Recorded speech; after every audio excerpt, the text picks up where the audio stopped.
The city streets are busy, as they always are. Outside of a coffee shop, an older man with bright gray hair sits at a small round table drinking coffee. He is wearing a black suit and tie. He watches the people as they walk past the shop with a worried expression. Suddenly, someone grabs his shoulders from behind. Startled, the man looks up to see a comforting smile from a friendly, handsome face. "Where have you been, Frank? Do you have any idea how long I've been waiting here? Why set a time if you're going to be late?" scolded the first man. "I'm sorry, George. The appointment took longer than expected," replied Frank, still smiling as he sat down across from George.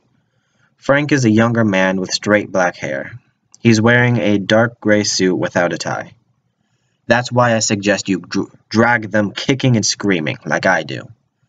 "That's what they think you do anyway," George said as he signaled the waitress. "We each have our own ways of doing things. I'd rather have them leave this world on a better note than when they entered it." The waitress hands Frank a menu. "Thank you." George considered Frank's answer for a few seconds and asked, "But what about the ones who deserve it?" The waitress returned to the table with a notepad and pen. "It is not my job to judge them, only to deliver them to those whose job it is to judge."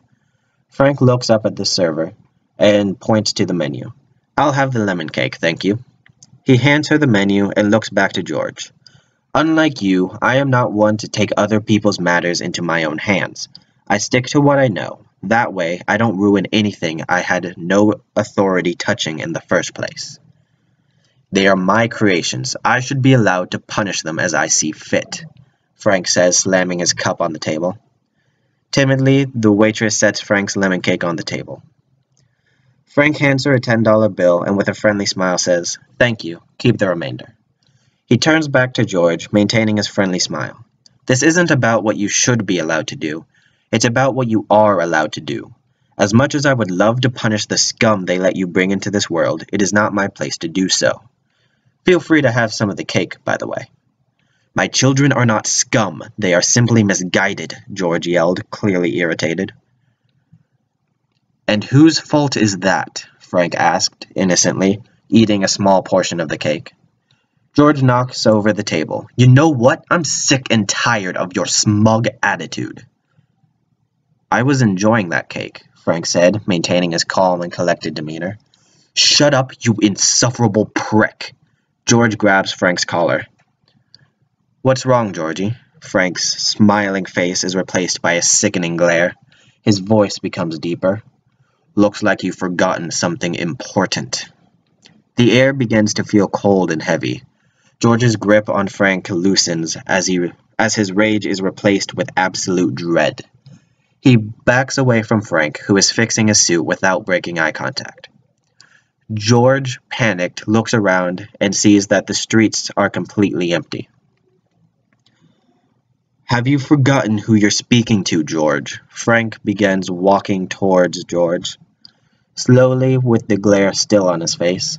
"I'm the reason you're even necessary. Without me, they would have gotten rid of you eons ago. And now, even with my help, you are still being, as the humans say it, laid off. Better late than never, I suppose." Backed into a wall, George asks, "So you called me here to fire me? Aren't you supposed to soften the blow first or something?" Frank suddenly froze up with a shocked expression and then took a deep breath. The smile returned to Frank's face, but the overwhelming feeling of dread did not disappear. "That's what the cake was for." His voice was now back to its cheerier tone. George began to laugh uncomfortably. From inside his jacket, Frank pulled out a single-page contract and a pen. "Simply sign here to resign from your position as the god of life, serving under the orders of the god of creation, and become mortal once more." George's discomfort and dread dissolved. "Wait, you're asking me to quit? So I'm not being fired? Well, then screw it. I'm staying right where I am." Frank is about to say something before he's quickly interrupted by George. "I said no, and there is nothing you can say that will make me want to quit being the god of life." George turns to walk away, but Frank quickly grabs his shoulder before he can get too far. I was going to say quitting is your best option. The feeling of dread returns to George. But because I am so nice, I will ask you again.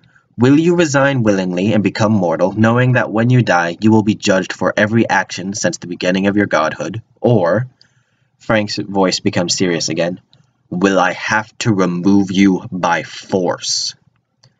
Nervously, George answered, I'd like to resign peacefully, please.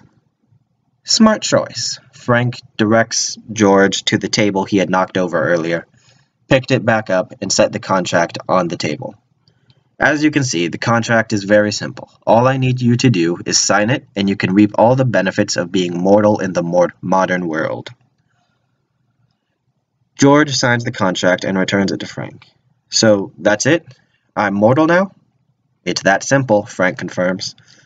Frank's phone starts to ring, and he checks it. It's the boss. Please excuse me for a moment. Frank turns away from George. Yes, he's right here. He just signed the resignation form. We've known each other for eons, madam. It just seemed like the right thing to do. I would suggest a mother. They understand the importance of giving life. Thank you, madam. As he hangs up the phone, he turns back to George with a smile. Looks like everything is in order. There won't be any births for a few days, but what are you going to do? The streets become full and busy once again. Now I have an appointment in a few minutes, so I'll be heading out. Enjoy your new life while it lasts. Frank walks away. Frank walks down the street until he can no longer be seen through the crowd. George sighs with relief. He scans the crowd nervously. It's been so long since I've been mortal. I forgot what it felt like. He looks at his hands. This is going to take some getting used to. He walked to the street corner. The street light changes, telling the pedestrians to cross. George steps into the street. He hears a car honking its horn. The car passes through the intersection. A woman screams. Sirens can be heard soon after. In a hospital, George hears a steady beeping of the heart rate monitor. He opens his eyes to see Frank watching over him, holding a bouquet of black roses. The heart rate monitor beeps become more frequent. What? I didn't have enough time to do anything. I didn't get to right my wrongs. Don't worry, Georgie. You're safe. I simply deliver the trash, remember? Frank said with his signature friendly smile. But somehow it only filled George with even more dread. It's like you always said, life isn't fair, but I can assure you, death is. Frank places 2 flowers on George's chest in the shape of a cross, and walks away. When he leaves the room, the heart rate monitor beeping becomes a solid, loud drone.